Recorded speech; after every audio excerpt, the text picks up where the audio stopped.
Amerika Serikat kembali menunjukkan sikap tegasnya terhadap sektor energi Venezuela.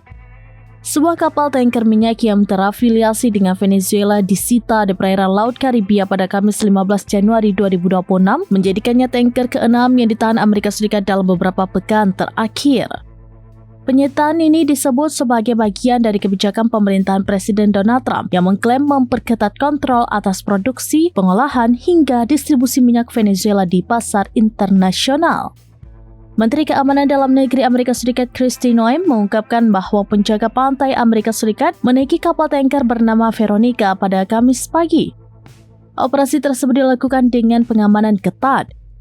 Menurut Noem, proses penyitaan melibatkan personel marinir dan pelaut Amerika Serikat dari kapal induk serta tim taktis penjaga pantai yang melakukan penggeledahan menyeluruh terhadap kapal tanker tersebut. Langkah ini mempertegas strategi Washington dalam menekan jalur ekspor minyak Venezuela yang selama ini menjadi sumber utama pendapatan negara Amerika Latin tersebut. Di sisi lain, pemerintah sementara Venezuela merespon tekanan internasional dengan mengumumkan rencana reformasi besar-besaran di sektor minyak. Delcy Rodriguez menyampaikan kepada parlemen bahwa pemerintah akan mengubah regulasi untuk membuka akses pendanaan baru dan memperkuat infrastruktur energi nasional. Reformasi itu mencakup revisi Undang-Undang Hidrokarbon serta penyesuaian aturan anti-blokade yang selama ini diterapkan. Pemerintah Venezuela berharap kebijakan tersebut dapat menjaga keberlangsungan industri minyak di tengah tekanan dan pembatasan yang terus meningkat.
Download Tribun X sekarang, menghadirkan lokal menjadi Indonesia.